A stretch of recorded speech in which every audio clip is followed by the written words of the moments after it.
Thank you, everybody. Thank you, please. Have a seat, everybody. Thank you so much. Everybody have a seat. Well, welcome to the White House. This is one of my favorite events. Once a year, we set aside this event to celebrate people who have made America stronger and wiser and more humane and more beautiful with our highest civilian honor, the Presidential Medal of Freedom. June 21st, 1964, three young men, two white and one black, set out to learn more about the burning of a church in Neshoba County, Mississippi. James Earl Cheney, 21 years old. Andrew Goodman, 20 years old. Michael Henry Schwerner, 24 years old. Young men. And in that Freedom Summer, these three Americans refused to sit on the sidelines. Their brutal murder by a gang of Ku Klux Klan members shook the conscience of our nation. It took 44 days to find their bodies, 41 years to bring the lead perpetrator to justice. And while they're often remembered for how they died, we honor them today for how they lived, with the idealism and the courage of youth. We take this powerful story and say, how can we apply the spirit of a young man who got up off the couch, he didn't have to, wasn't watching TV, he got up off the couch and went and did something productive. That's it. How do you take that story and then do something with it? Said, what can we do in the 21st century to deal with the forces, these forces of hatred, bigotry, and meanness? So what we've done in our family, and maybe this is how we survived, was to form the Andrew Goodman Foundation on making young voices and votes a powerful force in democracy. The foundation was started by my parents, you're right, in 1966. What the Andrew Goodman Foundation does today is we create a number of platforms for young adults, my brother's age, in the 20, the millennials, we call them now the millennial generation, to have an opportunity to learn how to organize and to become civically engaged and participate in the democratic process. So we want them to vote, and that's a gateway to civic engagement or participatory democracy and how to organize. We're not interested in the politics, Republican, Democrat. We just care that they get engaged irrespective of their view and to get their contemporaries to participate also. And it's the young generation that usually create change. The sacred right, it's the single most important right a citizen can have, exercise. He was part of 800 students who went to Mississippi that year and in Georgia and surrounding states to bring the franchise to people so that they could realize the promise to vote and participate in civic engagement and the democratic process.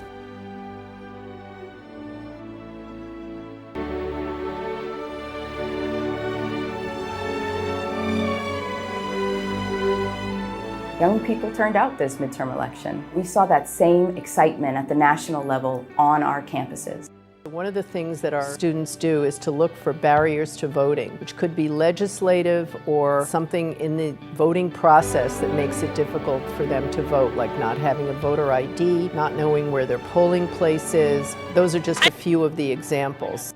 We've made voter education part of the curriculum. As a result of our advocacy, we had 3 times the amount of students who showed up than the previous election.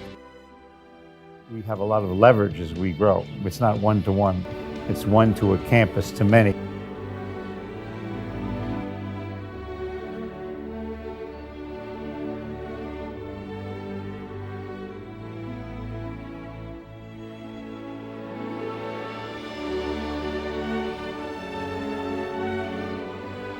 I knew a little bit about some of the group's work, but not all as much as I've learned. And it was so impacted sitting here, seeing the work that's getting done by people most people don't even know, helping people they may never meet in their whole lives.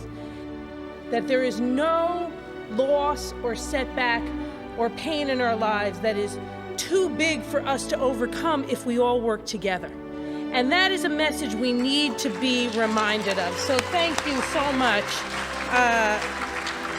for reminding us of that, and reminding us also in the memory of your brother and the others who have been lost to keep forging forward. Part of the question is whether all Americans are to be afforded equal rights and equal opportunities, whether we are going to treat our fellow Americans as we want to be treated. If an American, because his skin is dark, cannot eat lunch in a restaurant open to the public, if he cannot send his children to the best public school available, if he cannot vote for the public officials who represent him, if, in short, he cannot enjoy the full and free life which all of us want, then who among us would be content to have the color of his skin changed? And this nation, for all its hopes and all its boasts, will not be fully free until all its citizens are free.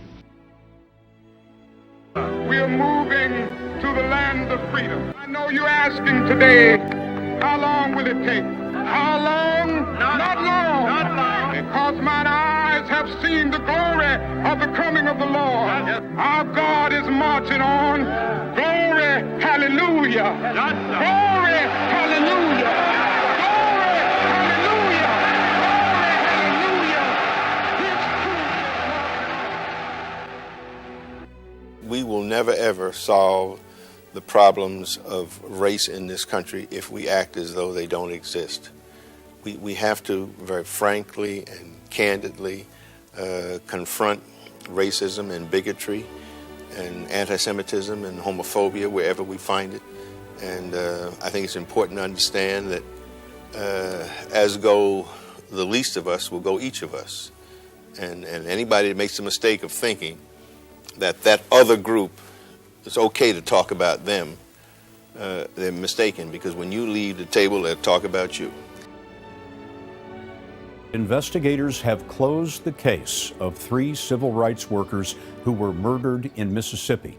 Correspondent Bill Plant covered the crime for CBS News more than half a century ago.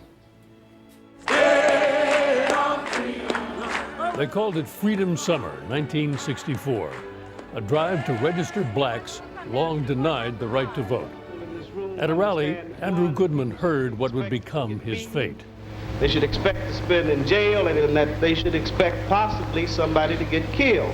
Then 52 years ago tonight, Goodman, James Earl Cheney, and Michael Schwerner were murdered, taken by the Ku Klux Klan with the help of a sheriff's deputy, shot at point-blank range, and buried. Their disappearance shocked the nation and captured the eye of Norman Rockwell, who created this haunting image for Look magazine. I was one of the swarm of reporters sent to Mississippi.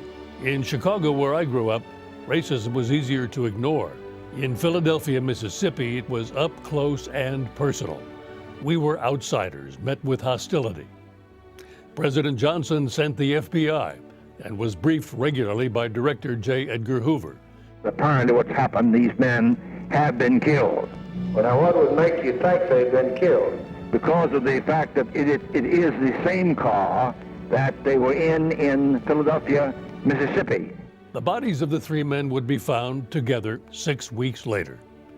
The names Cheney, Goodman, and Schwerner joined those of more than 100 other victims, from Emmett Till to Jimmy Lee Jackson, whose deaths would be investigated again after the passing of a new federal law in 2006. The case that became known as Mississippi Burning is now officially closed.